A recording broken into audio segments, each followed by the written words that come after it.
Okay, picture this. You're maybe 24 years old, you just got that first real paycheck, you go out to dinner, and for the very first time, you don't have to do the mental math before you order something off the menu. You upgrade the apartment. You are finally living like the person you always thought you'd become. And then, something kind of weird happens. A few years go by, and every raise you get just seems to vanish.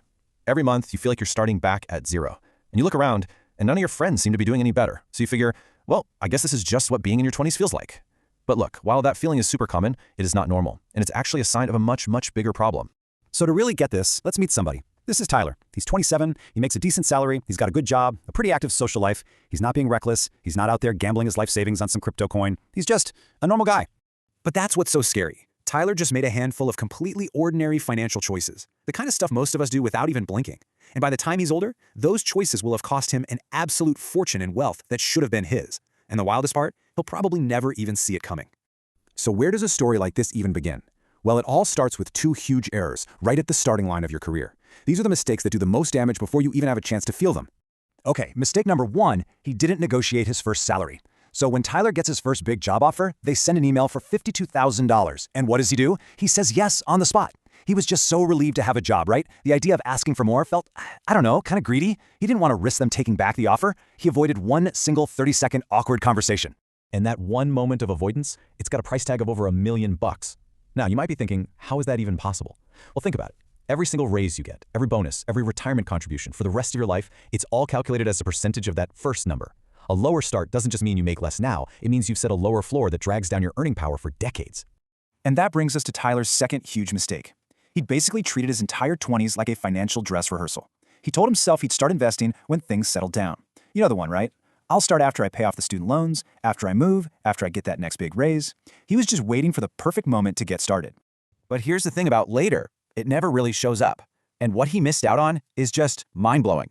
If Tyler had just put away $300 a month into a simple index fund starting right when he got that first job at 22, by the time he's ready to retire, he's looking at nearly $2 million. But of course, that's not what happened. Tyler waited. He didn't get started until he was 32. Same amount of money, same exact investment, same everything. Just a 10-year delay. Now look at the number. He'll have less than $700,000. Let's be really clear about this. That 1 decade of waiting, that I'll start next year mentality, it cost him $1.2 million. That is the brutal, beautiful power of compound interest. It doesn't care how smart you are, it only cares about one single thing, time. And your 20s are absolutely drenched in it. Okay, so those are the big, early fumbles. But believe it or not, they're just the beginning. The problem gets way worse, and it happens through these slow, almost invisible leaks in your everyday life that are just quietly draining your future. At 25, Tyler does what a lot of people do. He gets a new car. You know, a shiny SUV, 38 grand. The payment's $650 a month, which he figures is totally manageable. I mean, everybody's got a car payment, right? His is actually less than the national average, so he kind of feels like he's being responsible. But he completely missed the most important question. It's never about, can you afford the payment? The real question, the one that changes everything, is what is that monthly payment actually costing you in the long run? And the answer is staggering. If he'd bought a decent used car instead and just invested that $650 payment every single month, it would have grown to over $660,000 by retirement. That's the hidden price of that new car smell. This is a classic example of something called lifestyle creep. It's so sneaky. Every time Tyler got a raise, he didn't really notice where it went. The apartment just got a little nicer, he started eating out one more night a week, maybe added a couple new subscriptions. His income went up, but his spending just silently inflated right along with it. And the result? His net worth stayed completely flat. I mean, just look at subscriptions. If you ask Tyler how much he spends, he'd probably guess what, $80 a month? But when you actually add it all up, Netflix, Hulu, Spotify, that gym he swears he's going to start using again, it's actually $230. And that forgotten $150 a month, that little leak, over 30 years, that's nearly $340,000 down the drain. So all this extra spending, it has to come from somewhere, right? And that's what leads us to the next chapter, the hidden debt cycle. It's a trap that is so easy to fall into and just brutal to climb out of. It all kicks off with this really common mistake. When Tyler got his job, he built his whole budget around his gross pay. You know, that big, shiny number on the offer letter.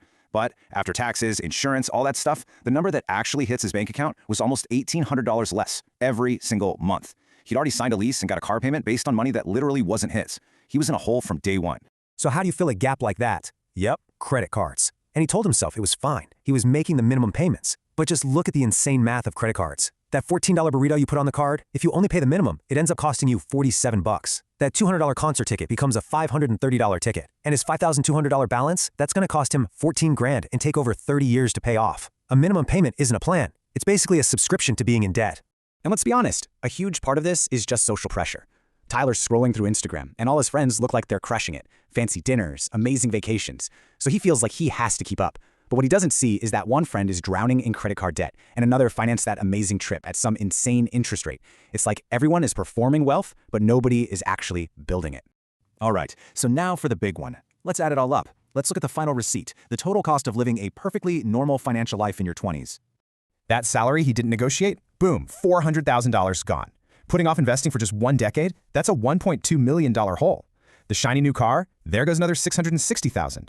All those little subscriptions he forgot about? $339,000. Even the slightly nicer apartment and a little bit of credit card debt, that's another $150 grand in lost wealth. And so the grand total is somewhere in the neighborhood of $3.7 million. That is the amount of wealth Tyler will simply never have. And think about it. He didn't do anything crazy. He didn't have some catastrophic failure. He just did what everyone else was doing. He just lived a normal life. Okay, so here's the one thing I really want you to take away from all of this. The system, it's not set up for you to win. The credit card company, the car dealership, they literally make more money when you make these mistakes. The people you see who are financially free by the time they're 45, they weren't doing anything magical back at 25. They were just quietly doing the boring, ordinary stuff the right way, while everyone else was saying, I'll start next year. Your 20s are not a practice round. The game has already started. So the only question left is, what are you going to do tomorrow?